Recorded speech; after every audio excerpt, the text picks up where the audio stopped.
Alright, so first you copy the URL of the repository you want to work on. Then head over to the directory where you want to clone it, open up the terminal and type git clone, followed by pasting that URL. That's gonna clone the repo to your computer. Next, jump into that project folder using cd and the repo name. Now, open it up with your favorite code editor. I'm using Visual Studio Code here.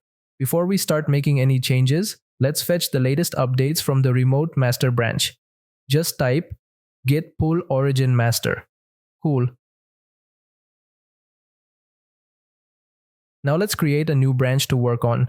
Use git checkout-b followed by your branch name. Boom, you're in your new branch. Go ahead and make your changes. You can check what's changed using git status. Then, stage your changes with git add dot and commit them using git commit-m and then your meaningful commit message. Before pushing, it's a good idea to make sure your branch has the latest changes from master. So first run git fetch origin,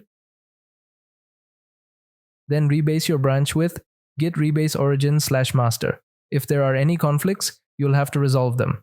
But we'll save that for another video. Once that's done, push your branch to the remote using git push origin, then your branch name. Now head over to GitHub, GitLab, or wherever your repo is, and open a pull request.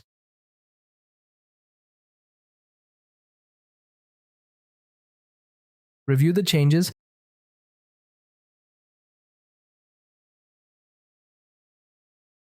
and once you're happy, merge it in.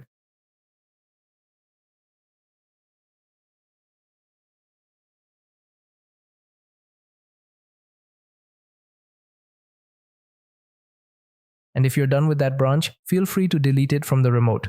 You've still got it locally if you ever need it.